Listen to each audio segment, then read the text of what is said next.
जय हिंद। मैं रेनू देसी विदेशी ग्लोबल चैनल से आप सभी का स्वागत है चैनल पर। और आज एक बहुत ही ज्यादा इम्पोर्टेंट टॉपिक लेके आई हैं।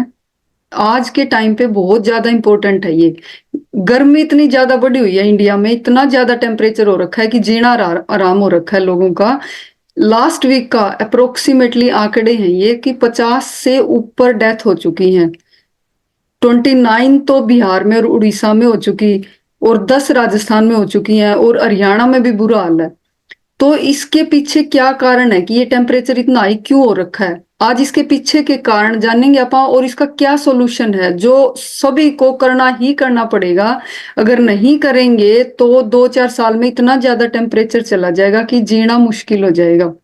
और इस गर्मी से कैसे बचा जा सकता है, उसके लिए क्या सॉल्यूशन है, ये भी डिस्कस करेंगे।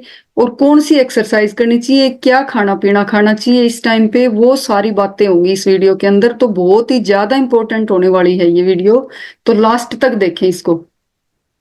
और कुछ पॉइंट्स कृष्ण भैया से पूछते हैं इसके बारे में। ये जो हीट वेव होती क्या है, इसके क्या कारण है, क्या सॉल्यूशन है। नमस्ते भैया। हाँ, नमस्कार रेणु जी। नमस्कार सभी को। तो भैया ये हीट वेव का मतलब क्या है, पहले तो ये बताओ एक बार। हाँ, तो हीट वेव अभी जैसे इंडिया में स्पेशली नॉर्थ इंडिया में इतनी ज्यादा गर्मी हो रखी है, तो बेसिकली ये गर्मी का प्रकोप है एक तरह से।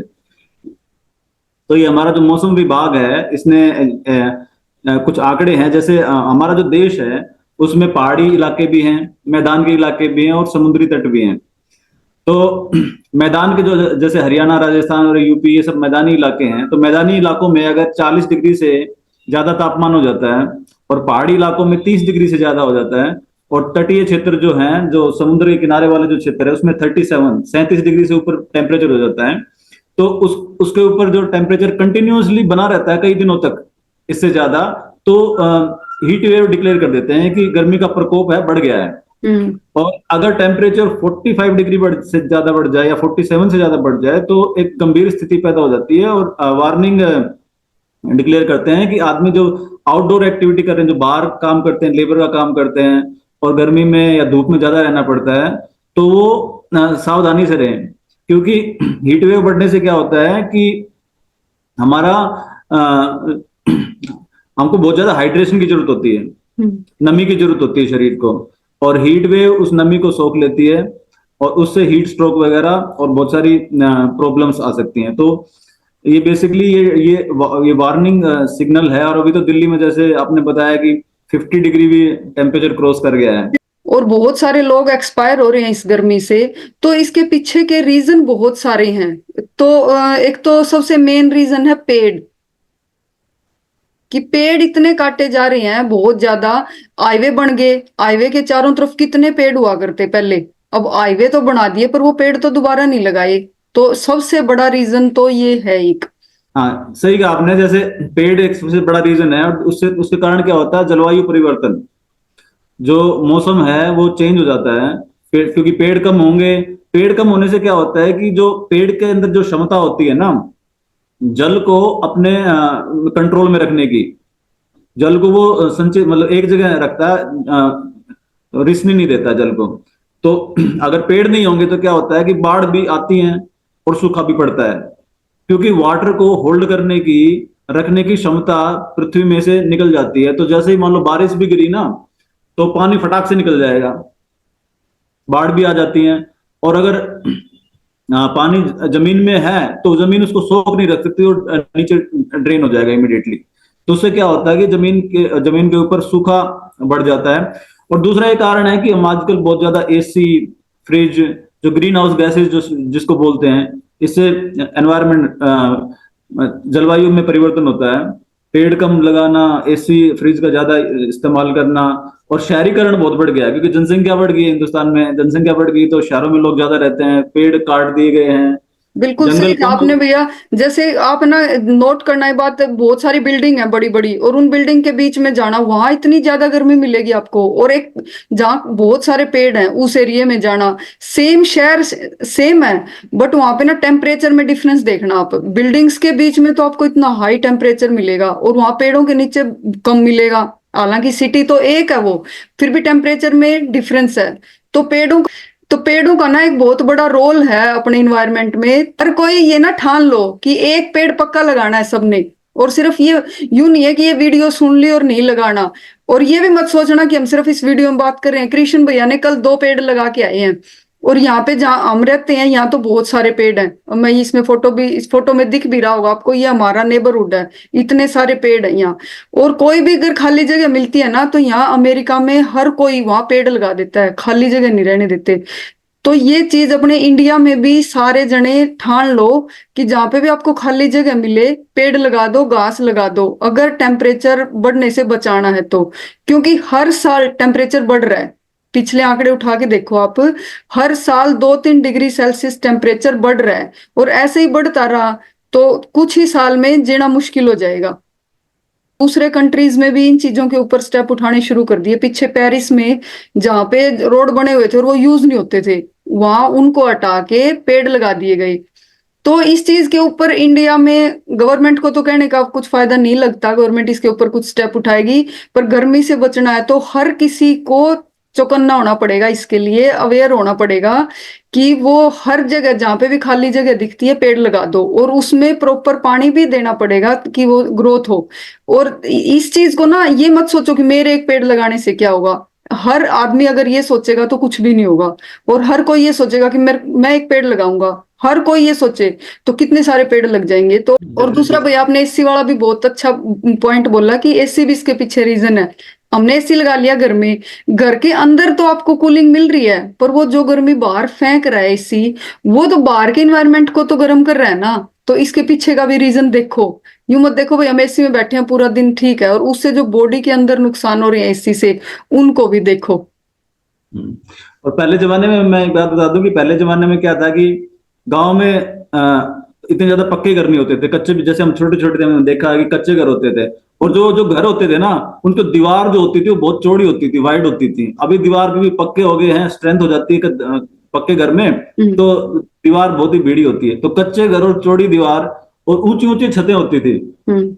अभी छतों की हाइट भी कम हो गई है, पहले क्या थी ऊंची ऊंची छतें होती थी, तो उन घरों में ना ऑटोमेटिकली ऐसे ठंडी हवाई लगती थी, एक्चुअली गर्मी ज्यादा लगती नहीं थी। वो कंस्ट्रक्शन भी मिट्टी में हुआ करती भैया, वो दीवारें जो बनाई जाती थी वो मिट्टी से बनाई जाती थी। अब आजकल सीमेंट से बनाते हैं। सीमेंट तो वैसे बहुत जल्दी गर्म हो जाएगी, वो तो हीट को ऑब्जर्व करती है, दिन में हीट को ऑब्जर्व करती रहेगी, रात को उसको बाहर निकालेगी तो गर्मी फैलेगी। मिट्टी तो हाँ। ठंडी रहती थी, तो घर अपने आप ठंडे रहा करते। और उसमें वेंटिलेशन भी इतनी अच्छी हुआ करती पुराने घरों में। खिड़कियां दरवाजे ऊपर छोटे छोटे रोशनदान से इस टाइप से छोड़ देते थे कि हवा क्रॉस होती रहती थी। आज के टाइम में तो ऐसे घर बनने लगे, शीशे की खिड़कियां, दरवाजे, कोई बाहर से क्रॉसिंग नहीं। और सीमेंट की सारी कंस्ट्रक्शन होने लगी, तो अपने आप गर्म होएगा सब कुछ। हाँ। और एक चीज होती है जिसको बोलते हैं हीट इंडेक्स। तो कई बार क्या होता है कि टेम्परेचर तो 35 डिग्री सेल्सियस है, लेकिन महसूस 40 डिग्री हो रहा है। तो वो क्यों होता है? क्योंकि हीट इंडेक्स, अगर टेम्परेचर के साथ साथ वातावरण में अगर नमी है, नमी का मतलब होता है कि हवा के अंदर कितना पानी है। अगर हवा के अंदर जितना पानी होगा उतनी ज्यादा नमी है। तो हवा के अंदर अगर ऑलरेडी पानी है तो आपके शरीर में जो पसीना आता है ना, वो इवेपोरेट नहीं होगा। और पसीना जो आता है, जो इवेपोरेट होता है, पसीना क्या है कि हमारे शरीर में टेम्परेचर को कंट्रोल करने में हेल्प करता है। और जो पसीना अगर इवेपोरेट नहीं हो रहा, हवा में ऑलरेडी पहले से ही नमी है, तो क्या होता है कि हमको ज्यादा गर्मी फील होती है। टेम्परेचर तो 35 है, लेकिन हमको फील हो रहा है कि 40 डिग्री टेम्परेचर है। और इससे उल्टा भी है, अगर हवा में नमी थोड़ी कम है और हवा भी चल रही है, तो आपको जो शरीर पे जो पसीना आ रहा है वो इवेपोरेट हो रहा है। पसीना इवेपोरेट होता है तो हमारा शरीर ठंडा हो जाता है। तो ये जो स्वेटिंग होती है हमारे शरीर में, ये हमारे बॉडी के टेम्परेचर को कंट्रोल करने में हेल्प मिलती है। और अगर मान लो आपके शरीर में जो फ्लूइड है, मान लो पानी है कम हो गया ऑलरेडी, जैसे आपने जो खाना खाया था उसमें कम पानी था, या तरबूज वगैरह, खरबूजे वगैरह ये खाते रहोगे, तो आपके शरीर में क्या कि हाइड्रेशन, पानी रहता है। और पानी रहेगा तो जैसे ही शरीर को जरूरत पड़ेगी आपको ठंडा करने की, वो पसीना निकालेगा शरीर। और जैसे ही पसीना निकालेगा वो एवपोरेट हो जाएगा, पानी ठंडा हो जाएगा, मतलब शरीर ठंडा हो जाएगा। तो उससे क्या होता है कि अगर मान लो पसीना निकलना बंद हो गया क्योंकि डिहाइड्रेटेड है बॉडी, तो हीट स्ट्रोक होता है। शरीर में क्या होता है कि टेम्परेचर बढ़ गया अचानक से, लेकिन शरीर के पास ऐसे कोई कुछ भी चीज नहीं है जिससे शरीर आपके टेम्परेचर को ठंडा कर सके। तो हीट स्ट्रोक होता है, और हीट स्ट्रोक होता है तो क्या होता है कि आपके जो शरीर में जो ब्रेन में भी इंपैक्ट हो सकता है उसका, आपके दिमाग में भी इंपैक्ट हो सकता है, आपकी किडनी और जो लिवर है उसके ऊपर भी इंपैक्ट हो सकता है। और आपके जो मसल है, मेनली जो मसल होती है ना शरीर में, वो पानी को होल्ड करके रखती हैं। और अगर वो मसल में से पानी निकल गया तो क्या होता है, मसल क्रैम्प भी हो जाते हैं। जैसे नए बच्चे आजकल जिम भी एक्सरसाइज करते हैं, उनको पता है कि अगर पानी अच्छे से मसल के अंदर है तो वो हेल्दी रहती है। लेकिन अगर मसल में से पानी निकल गया तो मसल क्रैम्प भी हो जाते हैं, मसल टूट जाती है। तो अपने शरीर को पूरा हाइड्रेशन में रखना है, ये बहुत ज्यादा जरूरी है, हाइड्रेशन में रखना। और इलेक्ट्रोलाइट का यूज करना है, सोडियम और पोटेशियम इलेक्ट्रोलाइट्स जो होते हैं उनको यूज करो। और ऐसा खाना खाओ जो कि जिसमें पानी ज्यादा होता है, जैसे तरबूज है, खरबूजे हैं, और भी नींबू जैसे नींबू पानी नींबू है। पानी है। हम्म। करेक्ट करेक्ट, और भी डिफरेंट डिफरेंट टाइप के जूसेस हैं।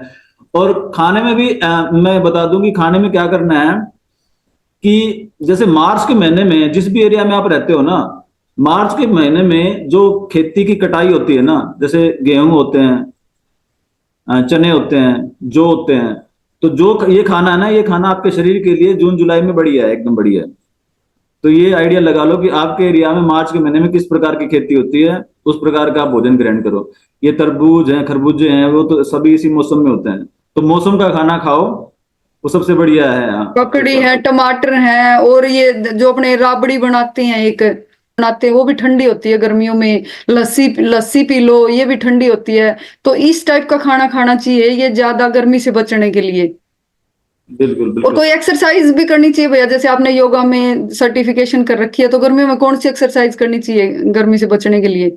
हाँ, गर्मी से बचने के लिए बेसिकली क्या है कि आपके जो इंटरनल ऑर्गन्स है ना, उनको हेल्दी रखना बहुत जरूरी है। जैसे आपकी किडनी है, किडनी क्या करती है, आपके जो फ्लूइड है ना, पूरे शरीर में जो कि ब्लड सर्कुलेशन है और जो भी फ्लूइड है उसको रेगुलेट करती है अच्छे से, यूरिन को अच्छे से डिस्चार्ज करती है। तो किडनी का हेल्दी रहना, लिवर का हेल्दी रहना बहुत जरूरी है। तो ऐसी एक्सरसाइज है पेट की, अ, अ, आसन भी ऐसे हैं जो आप कर सकते हो, जो कि किडनी और लिवर के लिए अच्छे हैं। और प्राणायाम भी हैं। जैसे प्राणायाम के बारे में बता दूं कि जैसे गर्मी जैसे बढ़ती है ना, आप देखना जितने भी जानवर हैं वो जल्दी जल्दी सांस लेना स्टार्ट कर देते हैं। जैसे मान लो डॉग है, आपने महसूस किया होगा, हम्म। जितनी ज्यादा गर्मी होगी ना, अपना उसको वो जल्दी जल्दी सांस लेना हांफना स्टार्ट कर देगा। हम्म। बफेलो है, भैंस है, जैसे घरों में लोग रखते हैं, हाँ, तो वो आजकल भी, इतनी गर्मी हो रखी है, भैंसों के ऊपर गायों के ऊपर कूलर लगा रखे हैं, इतना ज्यादा टेम्परेचर हो रखा है। क्योंकि वो क्या है, वो हांफना स्टार्ट कर देती है। हांफने का मतलब है कि जो आपकी जो ब्रेथ है ना वो शैलो हो जाती है, मतलब ये जो सांस ले रहे हो ना आप, गले से थोड़ी सी नीचे तक आके फिर वापस बाहर आ जाती है। तो प्राणायाम में क्या करते हैं कि आप जब जब सांस लेते हो ना, तो सांस को नीचे तक लेके जाना, अपने फेफड़ों तक। जितना डीप सांस लेके जाओगे ना उतना फायदा रहेगा। तो शैलो ब्रीदिंग नहीं होगी, डीप ब्रीदिंग होगी। तो डीप ब्रीदिंग एक एक्सरसाइज है, योगासन है। लेकिन ये जो आसन और योग करना है और ये एक्सरसाइज भी करनी है, तो हाइड्रेशन में रहना है, एक्चुअली हाइड्रेटेड रहना है। ऐसा नहीं है कि शरीर से सारा पानी निकल गया फिर भी लगे हुए हैं हम्म। सूर्य नमस्कार करने के लिए। जो लाइट कलर होता है ना, वो हीट को रिफ्लेक्ट करता है, और जो डार्क कलर होता है वो हीट को एब्जॉर्ब करता है। तो आप कपड़े भी गर्मियों में इस प्रकार के पहनो, लाइट कपड़े पहनोगे ना तो आपके लिए गर्मियों में फायदा रहेगा। जैसे आप ब्लैक कलर के कपड़े पहन लिए या फिर और भी डार्क कलर के कपड़े पहन लिए तो ज्यादा गर्मी लगेगी। तो इस तरह से रहो। और देखो, पानी को क्या है ना, सिर्फ बचाया जा सकता, बनाया नहीं जा सकता। तो पानी को बचाओ एक्चुअली। जितनी भी प्रकृति में जितनी भी चीजें हैं ना, उनको सिर्फ आप संरक्षण कर सकते हो, उनको तुम क्रिएट नहीं कर सकते। ठीक है, जो परमात्मा ने जो चीज दी है। जैसे मैंने सुना है कि जैसे पुराने जमाने में हम लोग देखते थे नदियों में पानी बह रहा है, आजकल नदियां सूख गई हैं। हम्म। उसके बाद हमने देखा कि हम भी बचपन में देखते थे गांव में ना, वाटर सप्लाई नहीं होता था तो एक कुआं होता था, कुएं में से पानी लेके आते थे। आज वो कुआं भी सूख गया है। तो पानी का है बोतलों में आ गया है। हम्म। और हमारी जो नेक्स्ट जनरेशन है तो पता पता नहीं पानी कहाँ जाएगा। तो बारिश नहीं होती भैया, बारिश कम होगी। इसके पीछे सबसे बड़ा रीजन तो पेड़ ही है, पेड़ कम होंगे तो बारिश कहाँ से होगी? बिल्कुल बिल्कुल। तो और सबसे गर्मियों में बड़ा भी हाँ, पेड़ पेड़ लगाने चाहिए डेफिनेटली। और गर्मियों में मैंने एक चीज देखी है, स्पेशली हरियाणा में और भी बहुत सारे एरियो में, कि लोग ना सड़कों के ऊपर जब बहुत ज्यादा गर्मी होती है तो वो रूह अफ़ज़ा और शरबत पिलाते हैं। ठीक बात है। हालांकि वो करते तो भलाई का काम है, लेकिन होता क्या है कि वो लोग प्लास्टिक के गिलासों में जो गाड़ी में आ रहे हैं वो गाड़ी रोक के शीशा नीचे करके और रूह अफ़ज़ा पी रहे हैं, और उन गिलासों में क्या कर रहे हैं, वहीं पे सड़क पे फेंक दे रहे हाँ, हैं। वो डिस्पोजल वाले गिलास ले लेते हैं, पी के वहीं फेंक देते हैं।